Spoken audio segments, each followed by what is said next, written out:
De acordo com o levantamento feito pelo Tribunal de Contas de Pernambuco, apenas 30% da população tem acesso a serviços de coleta de esgoto. Um dado alarmante, agora sim, né? Faz tempo, né? Isso aqui. Ai, todo mundo se choca. Ai, certo. Mudanças? Queremos? Temos? Não temos. Vamos ao vivo conversar com o Patriota Júnior, que traz mais informações, outras informações pra gente. Patriota, novidade nenhuma. A novidade nenhuma mesmo. Não tem novidade. É que as coisas não mudam, né? Os dados são sempre os mesmos, alarmantes, as coisas não mudam. E a gente sabe que você está com uma pessoa que entende muito dessa área, a gente precisa saber que esgoto não é só o mau cheiro, né? O aspecto feio numa comunidade. É muito séria a situação. Eu queria saber as consequências disso para quem não tem acesso à coleta e tratamento de esgoto. Oi, Renata, bom dia para você e para quem está acompanhando o Manhã Cidade. É por aí, né? O tratamento, o saneamento, é qualidade de vida, é saúde pública, né? Como você disse, esse estudo foi feito pelo Tribunal de Contas do Estado de Pernambuco. Apenas 30%, cerca de 30%, da população do estado tem acesso à coleta de esgoto. Significa dizer que 70% não tem, né? Esse levantamento também observou a questão do abastecimento de água. Aqui em Pernambuco, de acordo com o TCE, 83,56% da população tem acesso à água. Vou conversar aqui com o João Domingos, ele que é doutorando em Ecologia Humana e Gestão Socioambiental. João Domingos, bom dia, bem-vindo mais uma vez à Rádio Cidade.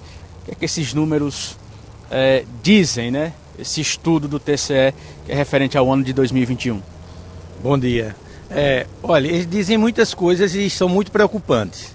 Algumas a gente já pode constatar no nosso dia a dia, né? Circulando pela cidade, na dinâmica da vida de cada um dos domiciliados, não só em Caruaru, como no estado de Pernambuco.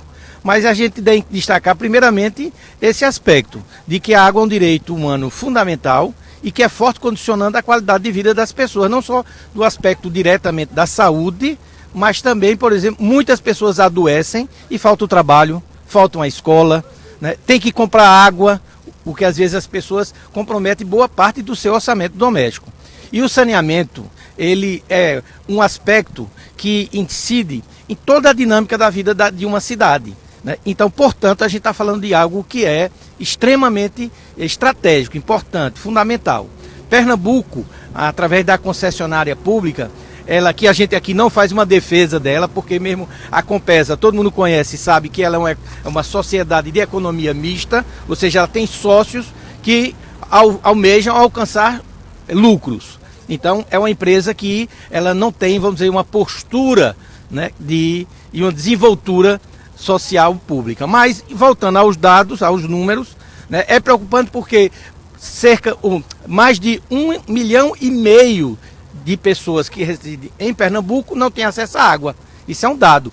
Mais de 6 milhões de pessoas residentes em municípios em Pernambuco não têm coleta de esgoto. Veja, se a gente está falando que tudo isso é tão importante, esses números, né, contradizem o que a gente está aqui, né, tentando sensibilizar as pessoas. Por outro lado, os municípios, por força da própria lei em vigor, das leis em vigor sobre saneamento, e saneamento a gente está falando de água tratada, de esgoto, de resíduos sólidos que as pessoas chamam de lixo, drenagem de águas pluviais, controle de vetores, a gente está falando de um aspecto amplo, né? Não é focar só na água e no esgoto. Mas muitos municípios não têm, inclusive, um plano de saneamento.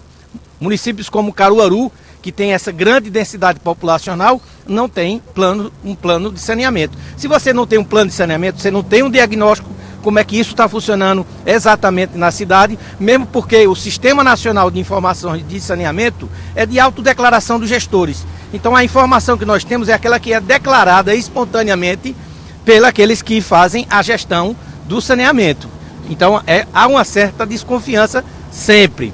Mas veja, como Caruaru, uma boa parte, menos de 1/3 dos municípios, é que tem um plano municipal de saneamento ou estão inseridos dentro de um plano regional de saneamento. Isso então dá uma falta de informação que a gente percebe no dia a dia. Quando tem um esgoto estourado numa rua, fica aquele jogo de empurra. A prefeitura diz que é a Compesa diz que é a prefeitura, porque você não tem um diagnóstico que possa dar essa identificação de maneira precisa. Também a gente não tem metas.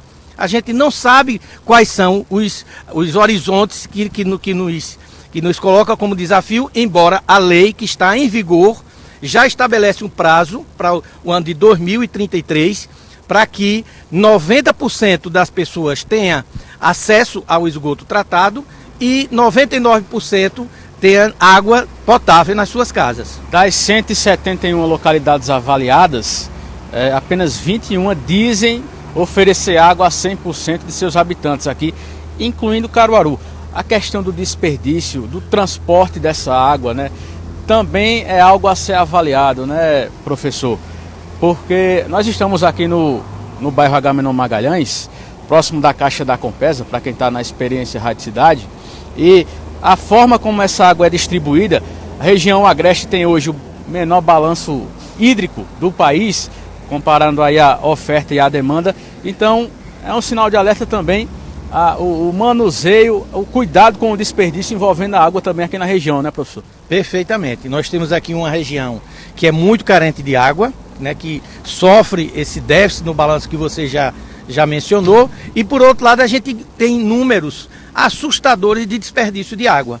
Então isso vai em contrassenso, né, da necessidade, porque se você tem uma grande carência, tem falta de abastecimento, porque você pode até dizer, não, 100% da população está sendo abastecida, mas de forma intermitente, né? Não tem água permanentemente, e isso inclusive a lei está estabelecendo prazo, né? A lei vem estabelecendo prazo para que acabe esse processo severo de intermitência, que pode ocorrer eventualmente, né, por alguma manutenção, algum rompimento, né, mas não como uma metodologia, como uma dinâmica do cotidiano. E também o sistema de perdas. A própria legislação hoje, no Brasil, exige que as concessionárias públicas reduzam o percentual de perda, que é muito significativo no estado de Pernambuco. A perda real, a perda que a gente está vendo aqui no processo de enchimento e distribuição, né, dessa forma que está em rede, e agora complementada com os caminhões conhecidos como caminhões-pipa. Como é que esse levantamento pode contribuir para que essa realidade melhore aqui no estado? Pode contribuir, inclusive, para que a sociedade perceba, né, em números, agora tendo uma forma, vamos dizer, bastante criteriosa, de um estudo bastante criterioso de uma instituição, né, de grande contribuição à sociedade pernambucana, que é o Tribunal de Contas do Estado, que inclusive não só ao saneamento, mas também à educação, o transporte escolar, tem realizado estudos e que tem assombrado a sociedade da forma como precarizadas são prestados esse serviço. Então é para que aqui as pessoas possam se motivar em indignação suficiente, em informação, instrução, para que a gente possa coletivamente, de forma democrática, com controle social, a gente possa fazer a assertiva, né, do encaminhamento dessas questões que são essenciais para a nossa sociedade. Investir em políticas públicas voltadas também ao saneamento é certeza de retorno em saúde, educação e tudo, né, professor? Em todos os aspectos, é impressionante. Já estudos já bastante consolidados pela própria ONU, né, que é a Organização Nacional, a Organização Mundial, né, das Nações, ela aponta que cada investimento que você faz em saneamento, você quase quadruplica, né, o retorno de ganho em outras áreas. Então, tudo que você perde em saneamento, você perde na sociedade como todo. Portanto, se você investe, você tem um ganho nessa proporção, que é uma proporção bastante elevada.